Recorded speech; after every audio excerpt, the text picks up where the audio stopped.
Welcome back. And as we mentioned earlier in the show, one of the most recent developments in the Belize Guatemala issue is that the date for the Belize referendum has been set, April 10th, 2019. And of course, that means that we will continue our conversation on this issue with different perspectives as time progresses. And this morning, we're going to be discussing this issue with attorney at law Richard Dickie Bradley. Good morning. Good morning to both of you, and I hope you had a restful labor. Yeah. Good. Absolutely.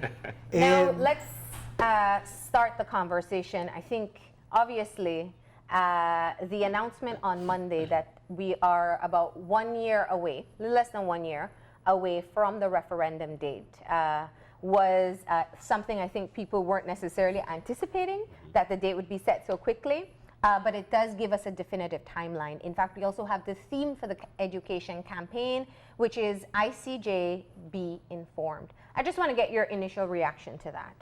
I was a little taken aback that the date had been announced. But remember, the Prime Minister returned from abroad and had a meeting with the leader of the opposition. So it's either the economic crash or Guatemala to come. Turned out Guatemala to come. So it's what? Next week we'll make, today is the second? Today is the 2nd of May. Next week we'll make 11 months away, where we will be almost certainly heralded towards yes to the ICJ vote. Yeah. Well, I find it the opposite. I think obviously they spent time in putting together the focus of the campaign because a Be Informed platform isn't necessarily indicating how people should vote. It's simply saying know the facts. Except that watch what I do and not what I say. For the 2008 special agreement that was signed without any information prior to the people of Belize, without taking anything to the National Assembly to be debated, which is the proper process. We signed an agreement with our neighbor Guatemala to take their claim to whatever part of the country, and key and sea and so on, to an international court. In December 2016, the Senate rubber stamped that agreement as a treaty, which means a binding regional and international treaty that we are to go to court subject to what our respective voters say. The education campaign, it is my understanding that the government is saying that they have conducted almost 200 individual presentations in relation to informing and educating the population on the matter. That is stunning news to me. I believe the focus has been primarily in schools. Primary school or kindergarten? Secondary and tertiary. And but we have to keep the facts clear. Now, I think one of the things that we did ask some of the representatives who came, for example, Ambassador Gibson, Ambassador Murphy, was whether or not this was the right target audience for the education campaign. They are young voters or would be new voters if they register in the upcoming exercise, but it's not necessarily where we see young people playing the biggest role in making decisions through an election process. So I've always questioned that very same fact. Now, assumption, I would assume that now with the ramping up of the education campaign, that we will see more of a public conversation being led by the government. It's already taking place. It's simply now having them take the lead. But I want to ask you, because you've really been somebody who's been talking to people about this issue. You're on the ground. We know your position. Do you think that there's any information that can be brought forward that will change the conversation for Belizeans at this time? I think yes.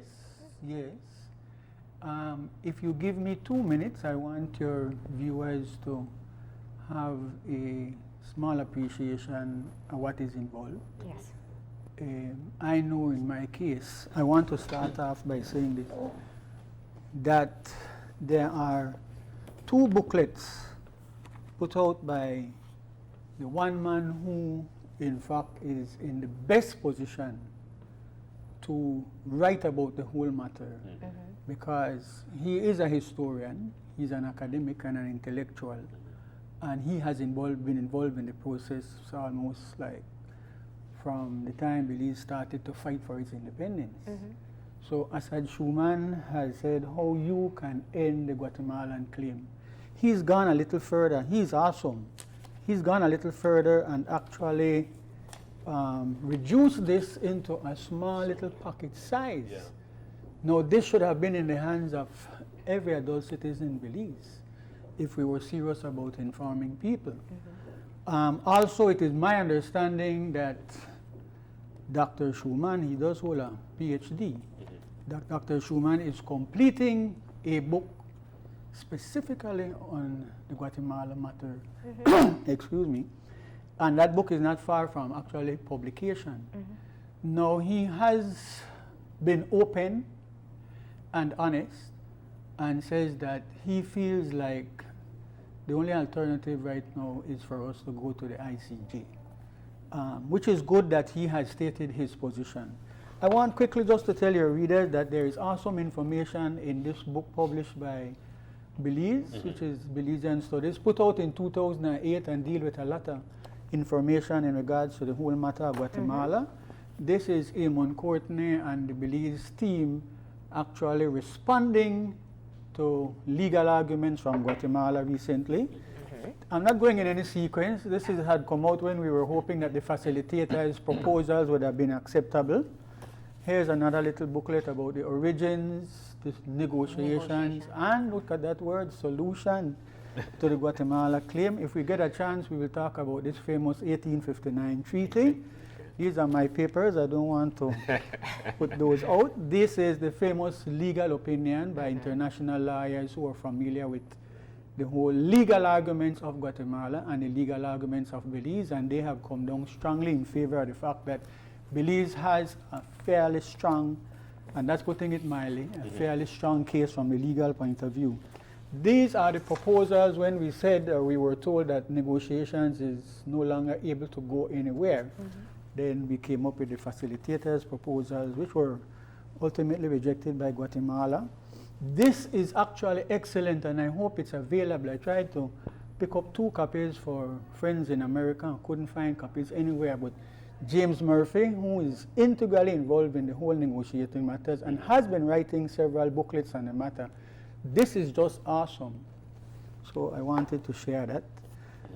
Surprisingly, there is information in this book which would help us to understand some background in relation to Belize. And actually, Victor Bulmer Thomas was a teacher at St. Michael's College when I was a little boy going to school, and he and his wife have put together this very important book. Here is James Murphy again saying that we are still seeking a settlement with Guatemala, and he wrote that 27 years after we got our independence. And then I found in this booklet, which was put out in 1973, massive information. Let me tell you what I didn't know, and I know you all didn't know this, that 3,000 Chinese were brought to Belize back in the 17th century, among many other things. That in 1756, the population on St. George's Key was 300 white people and 800 slaves. William Bianchi is an American lawyer who has studied the Guatemala claim and has written extensively about it and all the treaties that lead up to it, and has come down in favor of the fact that Belize has a strong claim. What is this here? There is a booklet on the ICJ for persons who would want to know and don't have access to. This is my all-time favorite. Nigel Boland, massive information as to how Belize came about, why it is the kind of Belize it is, and lots of information in regards to that. Now, this is the book of books because Guatemala released this in 1938 and have been updating it. A white paper from British parliamentarians is what the Belize government should have released to lay out what is the government's position.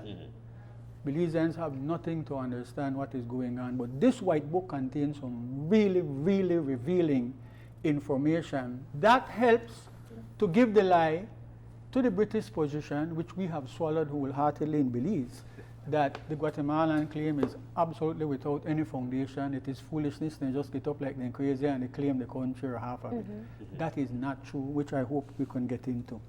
And this, because this is supported by the Belize Ministry of Foreign Affairs, and I thank the Foreign Minister, former St. Michael's College student, for assisting me. He and his brother, they were able to help me get a copy of Hudson's famous legal treatise on the matter.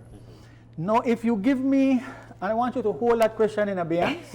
No, I'm only saying that what you have demonstrated is the wealth of information, and this is only some, because yes, this is not all. Quite a number of publications that have been made on this issue by people who've been very involved and from outside observers as well. Yeah, I want to say that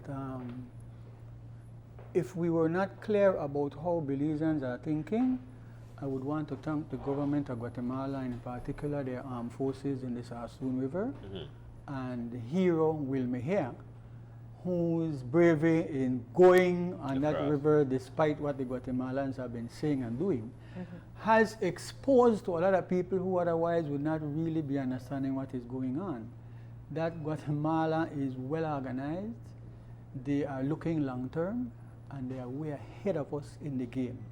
Let me say this before I seek your permission to just tell you some background treatises that are applicable.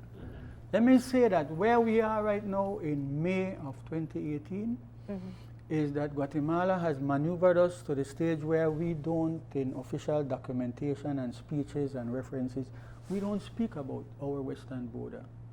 We have been, I won't say tricked, but we have been maneuvered into using the language they want us to use. We speak of an adjacency line, an adjacency zone to the east, which is in Belize, what we say is our territory, and in the west, our territory. It's worse than that. In the early 1990s, Belize actually passed a law where, in fact, they have given away at least a minimum about 2 miles of sea to Guatemala, claiming in the law that it is to assist in negotiations so that they could see we are exercising good faith and to assist them to take a better appreciation of the situation. The truth of the matter is, in my humble opinion, I don't think we could get back there, see there. I mean, you could imagine what happened if we try to say, why, out of that the national territory. And then finally, finally in front of all our eyes, which would have gone unnoticed, except for Will Mejia, is that Guatemala has taken over the half of the Sarsoon River, which has always been treated as belonging to us, although they dispute that that is not the borderline. The southern borderline from Belize. So what's the situation here? On the west, we got a problem because they don't really have a border. On the east, we don't give one big amount of sea to them, and they probably want more. And then on the south, they say that half of the Sarsoon, now that's a nice map, all right, down at the bottom we mark Rio Sarsoon, half of that river downwards is Guatemala and half of that river upwards is Belize. And by the definition of our borders, the Sarsoon Island falls within Belizean territory. Right, because of the deep channel and so on. Precisely. So listen, this needs to be kind of clear because it's hard for us to wrap our heads around it.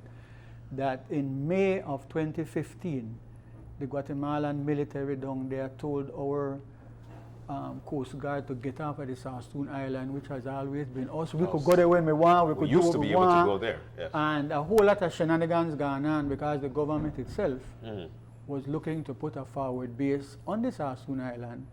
And incredible as it sounds, Marlene, they consider that they said they can't put it there because a lot of mosquitoes there on the island. And so they put it on the mainland. Is it not interesting they put it on the mainland? Because they have abandoned the river too. That's what they have done. So Guatemala has taken the whole Sarsoon River, but by doing that, they have effectively erased what is considered to be our southern border. So where is our southern border? Because we don't have control of that river. So Marlene and my brother, give me at least 3 minutes, let me say a couple of things before. You want to go into the history? Yes, Okay. I really want to This say is some important, things yeah. because you kept me up all night last night. For the purpose of the presentation, I want to start around 1705. We know the story about pirates and buccaneers finding fresh water inside the reef, unable to be found out by the GSU and the police of the time, who were patrolling to protect Spanish ships from attacks and so on. But to my surprise, Belize as a port has been conducting a thriving business in the early 1700s. By 1705, we were exporting large numbers of lagwood to Britain. Lagwood was selling for 100 British pounds sterling per ton. In 1717, the records show that we had exported 3,700 tons of lagwood to Britain.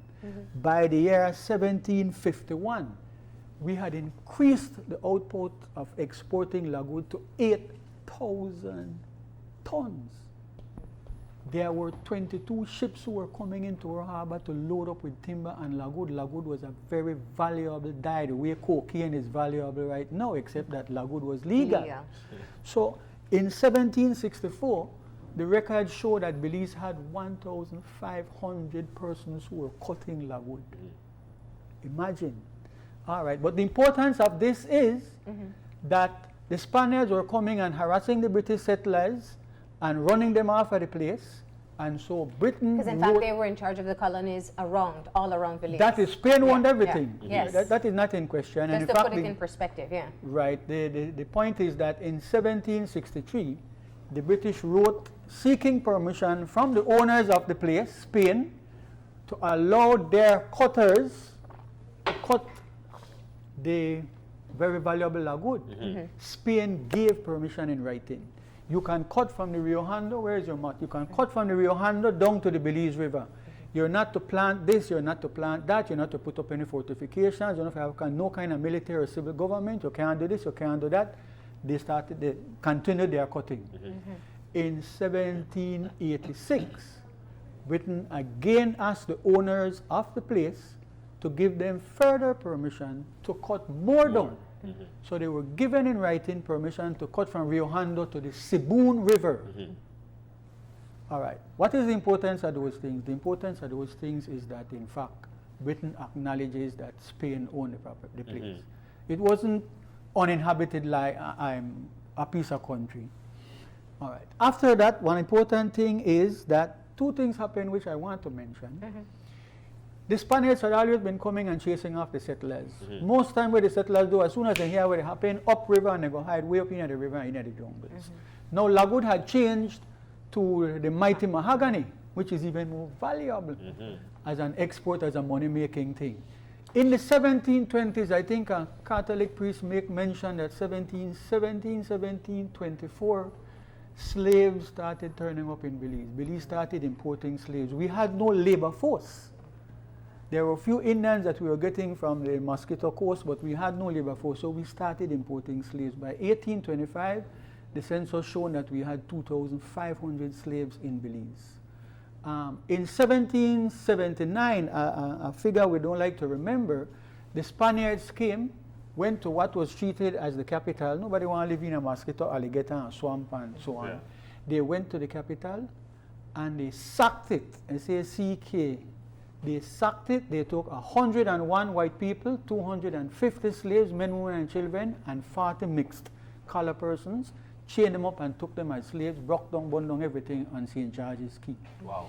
Then we have the famous 1798 where they came back, because remember, they were to inspect and see that the British were following no fortifications. No they weren't supposed to settle. They were supposed to simply come in and... Well, they came back in 1798, which is the so-called battle, in which we claim that we defeated them in that matter. But the importance of mentioning that at the end of the 18th century is that 1798, some people want to say, but we defeat the Spaniards and we win the country, we got it by conquest. No, the British nor the Spain never even pay attention to that skirmish. I don't know if you've seen how turkey fight. They puff up their feather and then they holler gobble, gobble, gobble, but they never bite one another, they no cause no harm. All right? That is what is Butler St. George's Key. Now, two things happened. One was that in around 1783, there was a treaty in which the battle between the colonies in America, what became USA, those colonies were able to defeat the British on the mainland. And so here you have, which is important for our history, here you have the emergence of a strong young boy, the United States of America, coming on the scene. The British were the rulers of the world. The Americans in 1821 declared the Monroe Doctrine, named after their president at the time, saying essentially, as they got in the textbooks, that up there between Canada and Mexico, the United States of America, while it is there, everything down here is my backyard. This is the famous, the Latin American countries are in my backyard. European countries which were coming over, for example, Spain owned everything. The Pope had given them it in when did Columbus come? 1492. After that, the Pope said, this part of Spain, that part is for Portugal. A famous saying by the British is, you show me the will where Adam make. Adam and Eve, you show me the will where Adam make, that he ain't give anybody any lands there. Point is this, that America said, don't come here, the grab land, the whole land to land, the claim land, and things like this. This is very important for how we get to the 1859 treaty. 1821, what happened? 1850, because the British were still here doing things, and so the Americans and the British entered into the 1850 Clayton-Bulwer Treaty, which said no more grabbing of land. America will not grab land in the region, and the British are not to grab land in the region. Belize is part of this arrangement. It's all right for Belize to be cutting logwood. Listen, 1856 is important because in 1856, because the British still joking themselves, America came up with another treaty. In 1852, because the British had grabbed Rotan, Bonacca, and some islands, and there was almost war between the British and the Americans had said at that time, it's there in writing in all the records, that from the Rio Hondo to the Sibun River, that used to belong to Spain, either for Mexico or for Guatemala. From the Sibun down to the Sastoon that you are talking about, that belonged to Guatemala. That's the position of the young America coming on the scene. But by the 1856 treaty called the Dallas-Clarendon Treaty, they said, we have to stop this grabbing of land. You straighten out this matter you have with Guatemala in relation to saying that you have this portion of land. They said within 2 years, straighten out that business in Guatemala. Now, I need to mention something which is also very important. In 1821, Guatemala and 4 other countries in Central America came together and said, we are no longer colonies of Spain. Spain, you don't rule we anymore. We are declaring we are independent from you. They formed a federation of the 5 countries, which would be Guatemala, Honduras, Salvador, Costa Rica, and Nicaragua. They lasted as a federation until 1839, but the point is, Guatemala was the headquarters because Guatemala had 600,000 people at the time. In 1821, incredible. So 1856, America and British agreed, this is what we are going to do, straighten up all this lot of land things so that we don't grab land. This is how we came to 1859 with this treaty. What is important, ladies and gentlemen, is that the 1859 treaty, which is supposed to be a boundary treaty, which is to say, oh, we got the South, we got the West, we got the North. Guess what? Article 7 having something about a road. That the two of them are working. It was an agreement saying these are the defined boundaries, but you commit to building the road. Now how that get in a boundary treaty? Article 7. England and Guatemala agree that they want to use their best efforts to get a road from Guatemala City out to the Atlantic. Bearing in mind that Guatemala is already on the Pacific Ocean. No Panama Canal on there yet, you know. So this would have enriched both Britain and Guatemala because they would have had from sea to shiny sea. Trade would come this way and go so, and trade would come instead of to go all the way down South America and come up. Very, very important. Because in their famous white book, they make several references to this matter. Yes. We won't have time for me to read it, but the white book. yes, the white book is right where the white book is, no? So, however, But this is the most important part. Okay. Guatemala start complaining that the Article 7 in the treaty, they do nothing about it. So, 4 years afterwards, And they were given two. Britain, they were given two to get the matter So, straightened up. yes. So they did that by 1859, but they did not do anything about Article 7. Guatemala, they complained, so they come up with another treaty called the Convention of London for 1863, in which the British agreed they would give 50,000 Yes. pounds to Guatemala. You take it and do the road. Yeah. If you know enough, that's your business and so. It's very important because if you're Guatemalan, you'll ask yourself, why would Britain be giving me 50,000 pounds for a road if they never agree to do something about the road? Yeah. Very important. Unfortunately, But there was never an agreement made on the 50,000. It was an offer, but they it didn't was a accept treaty. it. No, it was treaty a which means treaty. signed. The treaty was signed by the British, but could not be ratified by the Exactly. Guatemalans because they were engaged in a war with Salvador. Yes. Over boundaries as well. Usually fight off Yeah. a land. But point is Uh-huh. that the British signed the treaty, handed it to them, they were to sign and get it ratified. That is me, I want to do That it is you. partly. Yeah. So what happens in the treaty that was to follow, this look like your Okay. people. Go ahead. All right. So that explains where we are today because Guatemala and the British could not agree over Article 7. The Guatemalans have been saying down through the ages, the records show, and I can't read it to you, and the pack up in the white book, they have all the copies of their documents, and they have copies of the British response to their claims and documents as well in here. I marked some of them for you, but I know time is always a problem on the Yes. show. Point is, I want to share this with your viewers, that in 1884, Guatemalan government told the British that their occupation of a part of Guatemalan territory cannot prejudice Guatemala's rights at any time. In the white book, what they're saying is that, listen, you big and strong and bad, and you did it, but your being there does not in any way take away from my rights where I have. And they kept this quarrel going between the two of them. The British denying that, oh, they made land cession, and never denied.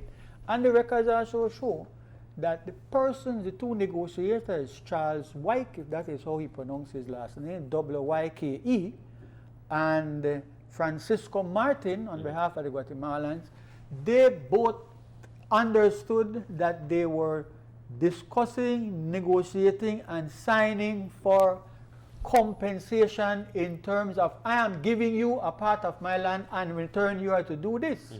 Originally, the compensation was for the British to use their warships to protect Guatemala against any attempt by anybody to grab land. But they turned around and said, it's about money now, baby, it's about money now. That is the reason why Guatemala was offered 50,000 pounds, which would be millions of dollars in today's day. So in brief then, let us say that we got to the 1859 treaty, and then that treaty ran into problems because the Guatemalans are claiming the Britain not fulfill Article 7. The British are claiming that they're not really where Article 7 is putting on me. And that has gone on to the stage where I think in 1940, Guatemala telling me it's off. If Article 7 is not effective, if it's not enforced, then Article 1 with me giving you part of my land is not enforced either. Then they put in their constitution in 1940 that Belize belongs to Guatemala. And then I think 47 or thereabouts, they also, 1946 actually, 1945 was when they put in their constitution, in the 1945 constitution, Belize says nuestro, and that we should do everything to reincorporate it, and then their Congress, which is their National Assembly and Parliament, said the treaty is void. And that is the problem we have. Now, I think one of the things that we do have to say, and obviously this is only, I mean, this is barely even the cliff notes. This is like the cliff notes of the history of this issue.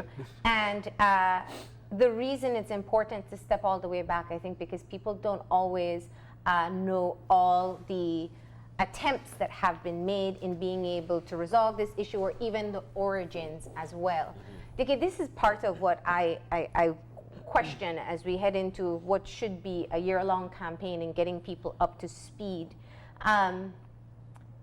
It's a lot of information, and it is very technical, and that's just looking at the treaties portion. When we move into the mediation, facilitation, negotiations, all those failed processes as well, attempts and then eventually failed, is what leads us now to the referendum on whether or not to go to the ICJ.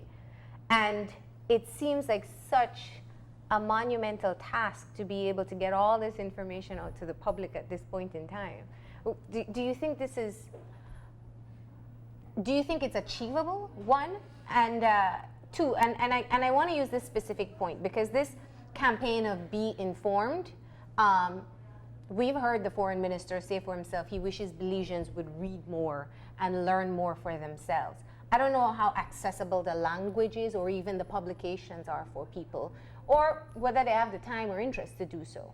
But do you think we can be able to condense all this information and be able to have people adequately informed to make this decision?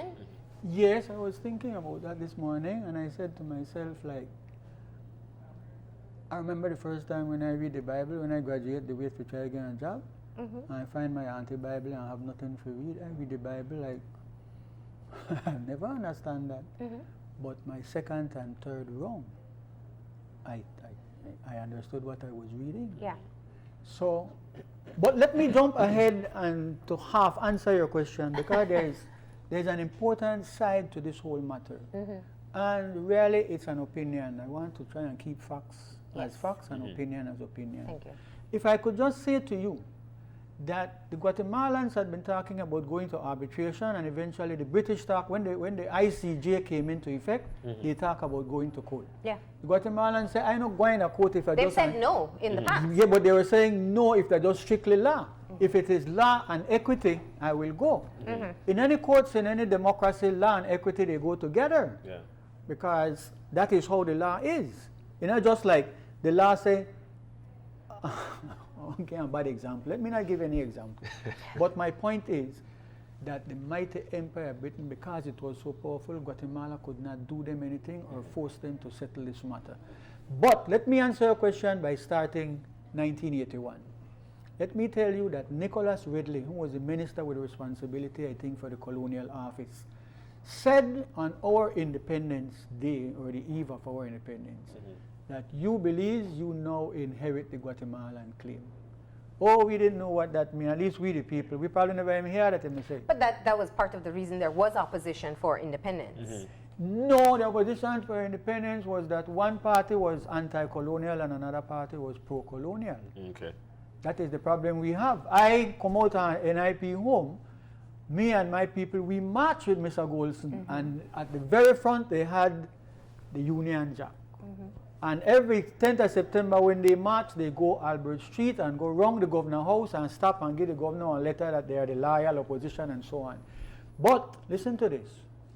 First, we need to tell our people that when it appeared that we would never see the promised land of independence, in fact, we got independence. When the British could not find a solution to the Guatemalan problem, because the Guatemalans were saying, the moment the British leave their land, they are going to take it back. Warships had to come here, Harrier jump jet fighter planes had to come here because Guatemala was dead serious about taking the land. In one case, they joined up with Salvador and promised Salvador they could bring, I think, 1 million people into Belize after they had gotten back the land. Wow. That is on record. But let me answer your question this way. Instead, you know, this is I remember a thing, and so I will borrow the words. Instead of we saying to our people that ICJ is the only way, we need, but we have to find the persons to say to our people, the ICJ, the inner way. Because this is a quarrel between Guatemala and Britain, not with us. We not signed no treaty, we not broke no treaty. It's important to understand history. The Second World War, and when I was sent to study in England, I found out from some students in Kenya and Ghana. I think Ghana's were the one who told us, I said, Bradley, you know, world war, you know, man. It's European countries they're fighting. It's a European war, but nevertheless, it was a massive war. 1939 to 1945. At the end of that war, where Russia lost 20 million people in that war because Germany was dealing with the British, because they had already conquered the French and all those other countries, and they turned against Russia. Listen to this. At the end of that war, something happened. They wanted no more war. They formed the United Nations. It was called the League of Nations at the time. The United Nations set up a committee called the Decolonization Committee, which said that you cannot own other countries. Other countries can't be owned by European countries or any colonial power. And that is how the movement for independence became formalized. Now, I started out by saying some words of praise to Assad Schuman, and I will tell you my opinion. When you read how George Price came on the scene in 1950, how their fight was to get the British out in order for Belize to be independent, and they couldn't get it because of the problem in Guatemala. Countries in our region, Jamaica, Trinidad, were getting independence from 1962. We only get self-government 1964 and can't get independence. It was Assad Schuman, along of course with Said and Vernon Courtney, Lindy Rogers, and a number of persons who brought about independence. Now let me tell you this. If we take the position, and we're not going to take that position, that as a result of the decolonization and the fact that countries can't own other countries, it turns out that a new thing happened. That the Belizeans are living on this land where this one they quarrel about and that one they quarrel about, and the world has said those people who live there have formed a new nation and are entitled to be independent with their territorial and sovereignty intact. So our argument should be, here what happened, Britain. We appreciate all you do for it, but you gonna quarrel with Guatemala, me not gonna quarrel with your Guatemala. But that's misleading to say to people at this point in time that this is a British Guatemalan issue. It is. But it's a very misleading statement to make because it is not an option for Belizeans at this point in time. Why isn't it? Tell me, enlighten me. Okay, so you are a member of the People's United Party. Your party has been involved in this process for all these years. Why have you not asked your party as to why they did not take this claim back into to Britain and tell them to take it over? It's, I think, in a time where we really want people to understand the facts, we have to not move into offering options that are really not on the table. Who says that going to the ICJ is the only way? This is what all the legal opinions have said. This is what the No, major that's not what they're saying. political That's not parties what they're have saying. agreed to. That's what they're saying. Dickie, the special agreement was signed when there was a bipartisan Then commission. I even Both consult parties, we, man. Then I even consult but there we. was a bipartisan But they no commission consult the that people. involved. I respect the fact that it's your opinion, but I also would hate to leave Belizeans feeling that this is something we can start to demand of our people. So we must I go am not saying we go to the ICJ or not go to the ICJ. Yeah. I'm saying let's give people the facts. If But you the feel this facts are- is not No. the best option, No. then you speak of Listen. why we shouldn't go to the ICJ. Okay, let's put it in that light and Okay. that way that's true. Listen, why should we be told, because we are being told, that you can go nowhere else but to the ICJ? Why are we being told that? Because that is not true. Why are we being told that negotiations have been exhausted? Negotiations are never exhausted when it comes to countries. Look what has happened in Guatemala. Only a quarter of their registered voters showed any interest in the matter. It's not a big thing like it used to be next door. A time will come, as Mr. Golson had told me when I was permanent secretary to him, that time could be on the side of Belize. That as Guatemalans become more informed, more educated, and move away from a strongman type government and so, in a democratic country, can I tell you something?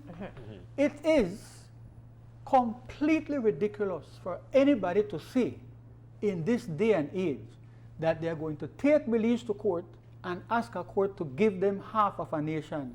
Nowhere in the world you could go ask anybody to chop Belize in half and give it to somebody over But it's some not old taking time them quarrel. to court.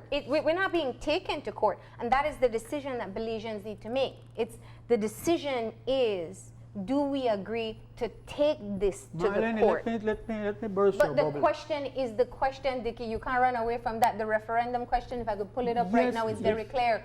Do we agree as Belizeans to take this issue to the court? And- It's a yes or no answer. And we can say no. Of course, that's what I'm So saying. how It's you a are saying yes that or there's no other answer. option, that we can't tell people that there is somewhere else to go?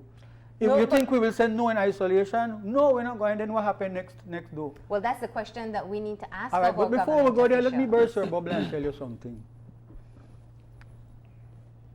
The two political parties are in favor of the special agreement and going to court. Yes? The two political parties are going to be saying to their members, ICJ is the only way, because they believe it. Where they get that belief from? Maybe from the British, maybe from the Americans. We have not had time to go through the dozens upon dozens of times when they had Mr. Price the twisty hand to give away a part of Toledo in order to satisfy Guatemala. The mighty United States of America was doing that. When we get to appreciate, one day the history will come out and we appreciate how he stood up to the awesome power of the British and the Americans. Remember what the British did to us, you know? They said we have to carry troops back home to make us vulnerable, to make we feel like we have to agree to something with those people. Listen, in this world, So and let me, it's in our religion, you know. I know it's only happened there, but let me tell you something. My little boy who used to attend to sheep, bring down a big giant who nobody out of the army could have made tackle. But I want to say this to your viewers. If we want to say to people, if you say yes, you're going to court. If you say no, what is going to happen? We can tell them what will happen, because there is always alternative, man. To every problem, there's a solution, and there's not one solution. What will happen to Belize is that the fanatic elements of the two political parties are going to be told how to vote. They are going to be explained to them why there is no risk in going to court. Guatemala will lose everything and Belize will come out smelling like roses, so there's no problem. Let us go to court and say, this an expert say, that not an expert, this international law, that everybody they say, let's go to court. Can I ask this rhetorical question? Guatemala, which has 17 point something million people and has been independent from 1821. You swallow the propaganda that they are so stupid then going to court knowing they will lose everything they have been asking for? You believe what these people are telling us? Let's go to court, we can't lose anything. You believe that that nation is going to go to court knowing they will not get 1 inch of land. They will have to hand back the half of a Wisa stone to we. They will have to do this. You believe that they are going to take that? Those leaders in that country would have to have a plane pan standby the minute that decision they announce, because they want to deal with them over there. So let me tell you this. When we are talking about solutions to intricate, complicated matters that you say is a lot of information to swallow, we need to remember how we end up getting our independence. That we gone out and talk to the nations of this world and show them the facts, and they say, well, yes, Guatemala could claim all they want, but they can't touch you. You are entitled to be independent with all your sovereignty intact. So you are telling me that to say to the Belizean people, get one sense of what happened, you know. The British in colonial time have an argument with Guatemala. Why is my land up as ransom to satisfy Feden quarrel? Why am I giving the opportunity to lose my sea, my river, and a portion of Toledo to satisfy a British quarrel with Guatemala that has nothing to do with me? Let me ask the final question, because we're completely out of time. What is your involvement in this issue? What is your plan in terms of, you have a very strong opinion about this, and it's you have this platform, but you have a wealth of information that you choose to share. What is your plan in terms of your involvement? In terms of as the education campaign unfolds and the referendum comes around next year? Well, I am on the outside looking in. Okay. I'm not part. You accuse me of being a member of the People's United Party, a wrong accusation, a false premise. But No, I mean, there are activists like Will Mejia who go out and speak on this issue. There are other people who go out and speak on this issue, Yeah. make public presentations and whatnot. Well, when he had called me and tell me what was happening there and asked me if I would come, I went on the boat. We were in the boat at the Guatemalan stop and said, "Do not go past here. Turn back. This is Guatemala's land. Please return." They were professional about it. But the several times I've gone there, I am satisfied that it's a well thought out plan by the Guatemalan. They have our, listen, Marlene, I don't come here to criticize the government and the foolishness where they go on, but I must say to you and your viewers that Guatemala has huffed us in relation to the SARS tool. Maybe they figure like if we do get to court, they will end up with the whole of the river. If they end up with the river, then the sea in front of the river is also theirs.